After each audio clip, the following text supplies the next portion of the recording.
Hello everyone, it's Ryan from Infinite MTG, and today I have a Pauper deck tech for you all. Today's deck tech is Pauper Presence, and it's built around a 3-mana enchantment called Presence of Gond. Let's get straight into the deck. So the deck has 3 different infinite combos, 2 of which resolve around one card called Presence of Gond.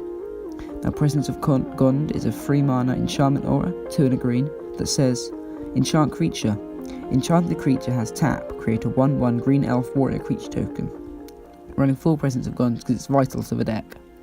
Now when we combine Presence of Gond with Midnight Guard, we can create infinite elves. Now this works because we enchant Midnight Guard with Presence of Gond, we tap Midnight Guard, create a 1/1 green elf warrior creature token, this untaps Midnight Guard, tap Midnight Guard, create a 1/1 elf warrior creature token, this untaps Midnight Guard, tap Midnight Guard to create a 1/1 elf warrior creature token, which untaps Midnight Guard, and we can do this infinite times until we have infinite elf warrior creature tokens.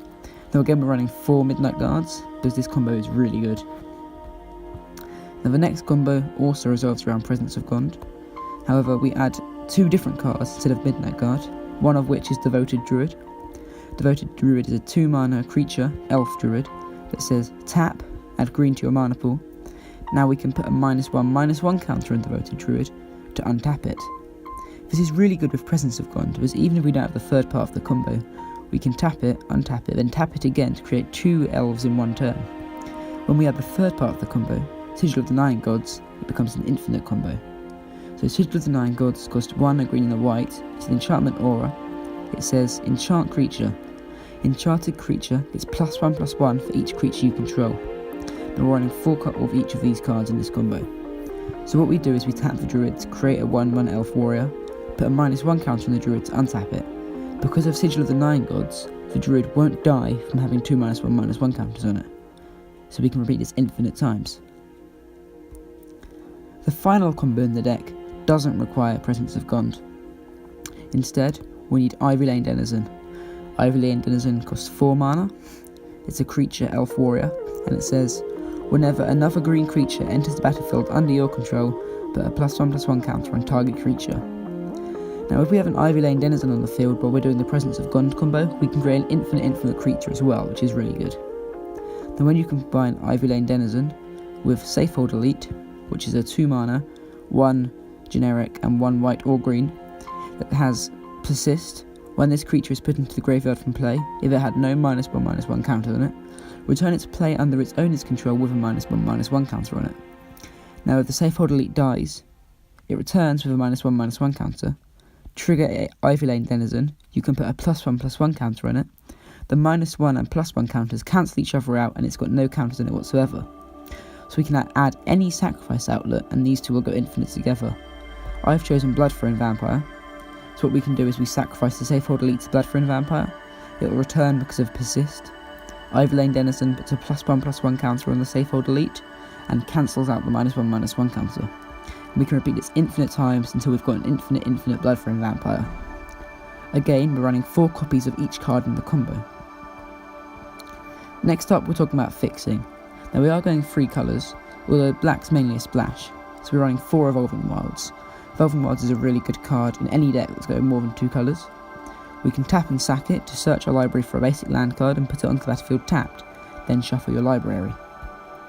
Next up we're running a single Jungle Hollow and a single Scoured Barrens. Now these are what we call gain lands. They enter the battlefield tapped and they gain us 1 life. Jungle Hollow can tap for black or green, or Scoured Barrens can tap for white or black. Now we're running signets, we're running Golgari Signet, we're running 2 Golgari Signets, and we're running Orzhoc Signet, and we're running 2 Orzhoc Signets. Now Golgari Signet and Orzhoc Signet are both 2-drop artifacts. We can pay 1 and tap them to add 2 mana to our mana pool. Golgari Signet adds a black and a green, Orzhoc Signet adds a white and a black. These are just really good fixing, and a bit of ramp as well. Next up we've got some Lifegain cards. We've got Soul Warden and Essence Warden. Now these are what we call the Soul Sisters, quite a good deck archetype themselves. They say whenever another creature comes into play or enters the battlefield, you gain 1 life. So it's the same thing worded slightly differently on both the 2 cards. They both cost 1 mana, Soul Warden costing 1 white, Essence Warden costing 1 green, and they're both 1/1s.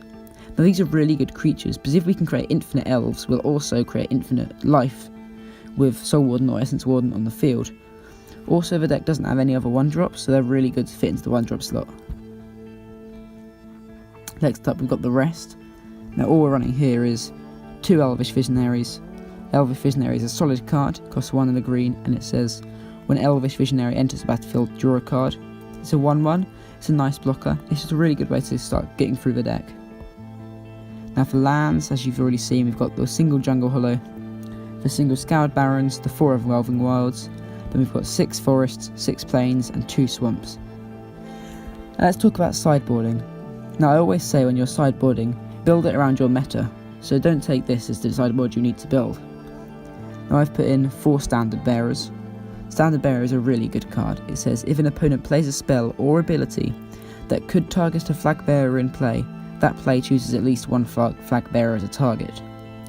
Now Standard Bearer just kind of stops any removal spells from targeting any of your important cards like Midnight Guard or Devoted Druid, and makes the removal have to target that first. It's a really, really good card if your opponents play lots of removal. Next up, we've got Journey to Nowhere, which is our own removal. It's a 2 mana, 1 white, 1 generic that says, when Journey to Nowhere enters the battlefield, exile target creature. When Journey to Nowhere leaves the battlefield, return the exiled creature to the battlefield under its owner's control.